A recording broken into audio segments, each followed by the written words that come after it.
Seguindo aqui com a nossa pauta, o ministro Marco Aurélio Mello, do Supremo Tribunal Federal, rejeitou uma ação movida pelo presidente Jair Bolsonaro contra decretos de governadores que determinam medidas de isolamento. No despacho, o decano da corte afirma, abre aspas, é impróprio a todos os títulos a visão totalitária. Ao presidente da República cabe a liderança maior, a coordenação de esforços visando o bem-estar dos brasileiros. Fecha aspas. A ADI, a ação direta de inconstitucionalidade apresentada pelo governo, pedia que os decretos do Distrito Federal, da Bahia e do Rio Grande do Sul fossem declarados desproporcionais. O governo federal solicitava ainda que as medidas fossem derrubadas por liminar, a fim de assegurar os valores sociais da livre iniciativa e também da liberdade de locomoção. Constantino, eu começo por você. Essa já era esperada, essa decisão, não era? Era esperado, Paulo, mas eu conversei com alguns especialistas da área, um juiz e tudo mais, né, juristas, e acham que houve sim um casuísmo aí. Né? O artigo 103 permite que o presidente entre, no mínimo foi um preciosismo tecnicista, né, de que tem que ter um advogado para ser o que assina junto o processo, então no caso seria a AGU, né, é uma tecnicidade, o presidente pode dar entrada novamente com o processo assinado pelo AGU. Né? Agora, não entrou no mérito da questão. E causa espécie, ele não ter entrado no mérito da questão, o Marco Aurélio Mello, e ter usado esses termos, né, o negacionismo e tudo mais. Isso, para mim, não é condizente. E eu já disse aqui e repito, o presidente, pelo menos, com todos os defeitos nessa pandemia, e não foram poucos, de postura, na minha opinião, né, ele é um dos poucos que tem defendido as liberdades básicas, a Constituição e os direitos individuais, enquanto que os outros, governadores, prefeitos e o próprio STF, têm apelado aí para um arbítrio muito preocupante. O próprio Gilmar Mendes hoje, né, acabou ganhando mais destaque essa reação destemperada dele sobre a suspeição do Moro, mas mais cedo no Twitter ele tinha bancado ali o especialista em epidemiologia, né, dizendo que é preciso adotar as medidas de restrição. Né? Quer dizer, esse talvez seja o grande problema hoje, né? Todo mundo especialista em tudo e não naquilo que lhe cabe. No caso dos ministros, seguir a própria Constituição. Amanda Klein, se eu te conheço, você gostou dessa decisão do ministro Marco Aurélio?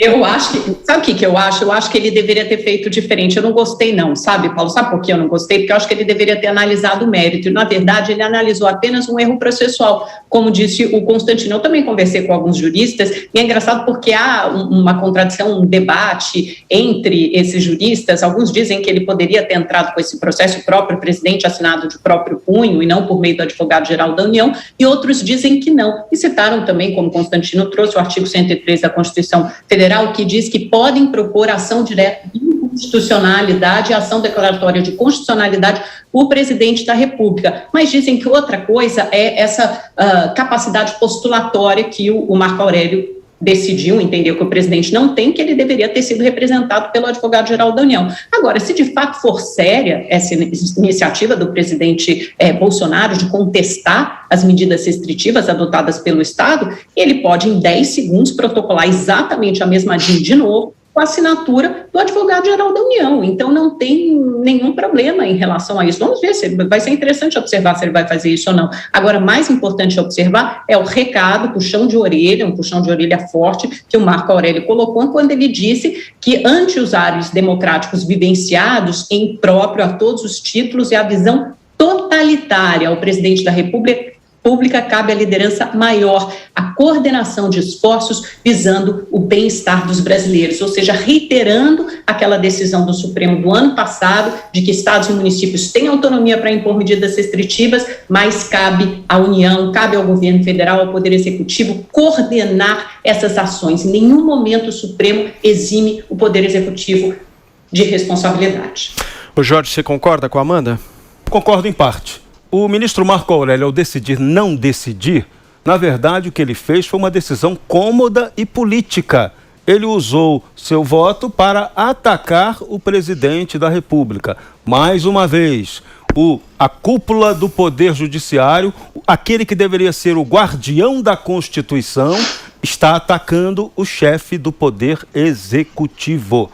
E isso tem sido ostensivo. Basta que o Supremo seja acionado por partidos políticos ou por ações políticas, o Supremo tem dado votos contra iniciativas do governo federal.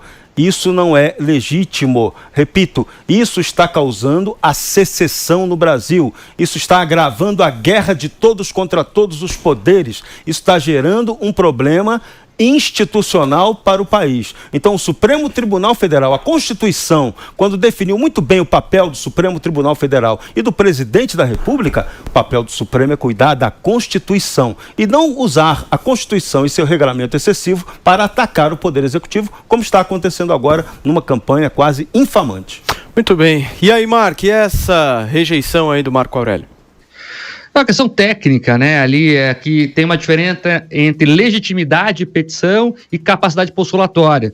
Faltou um advogado assinar, não sei se foi uma barbeiragem do Palácio do Planalto que aconteceu ali, mas como a Amanda e o Constantino já falaram, é só reapresentar se o presidente assim quiser. O que me chama a atenção de verdade, Paulo, é esse consórcio de parte da mídia e do Supremo Tribunal Federal de militância contra o governo federal. A Amanda falou ali, o mais importante foi que o Marco Aurélio deu uma lacradinha? Não. Se é uma decisão técnica, 2 ou 3 linhas ali bastavam. Não recebo porque falta um advogado assinar. Era isso. Não tinha que lacrar, não tinha que jogar para a imprensa, frase de efeito, nada disso. E uma pena ele não ter combatido o mérito da questão pelo seguinte: apesar do Supremo Tribunal Federal, lá em abril do ano passado, ter definido, ter empoderado estados e municípios para cuidar de medidas restritivas, é importante lembrar que essas medidas são muito danosas a direitos fundamentais dos cidadãos. E aí o Congresso tem que ser chamado a debater tudo isso, né? A Constituição fala lá, o poder emana do povo, eu sempre repito isso aqui. Então o Congresso, que é o povo representado de forma indireta, tem que ser chamado. E aí tem uma lei, a 13.979/2020, que é a lei da pandemia. E veja que interessante, nesta lei não há nem uma menção, por exemplo, a toque de recolher. Isso é uma construção jurídica de prefeitos e governadores. A lei que cuida da pandemia não traz essa possibilidade. É só ler lá. Tem o artigo 13, inclusive, que lista algumas providências, mas não fala em toque de recolher. E até agora está meio nebuloso. E é muito perigoso ter, em uma zona cinzenta, direitos tão importantes como esse, Paulo. Agora, Jorge, você é a favor do lockdown? Nesse termo que ele está sendo colocado, não. Lockdown. Mas você é a favor de algum tipo de restrição? Sou a favor das medidas inteligentes. Vamos lá, está circulando na internet um vídeo da cidade de Paris, em que você vê lá, foi montada uma tenda para que sejam feitos exames permanentes na população.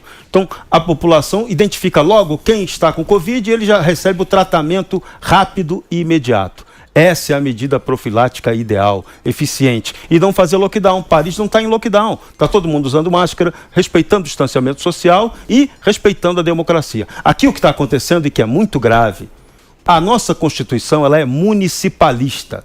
E o Supremo reconheceu isso. Mas isso não significa que os prefeitos e governadores, agora principalmente os prefeitos, tenham poder para abusar contra o artigo 5º da Constituição, que garante as nossas liberdades. Então, como lembrou muito bem, a nossa Constituição não permite, não prevê essa coisa de lockdown, no sentido que ele está sendo colocado. Restrição à movimentação das pessoas. Perfeito. Isso é só em estado de sítio. Estado de sítio é outro artigo, quem decreta é o presidente e tem que consultar o Congresso.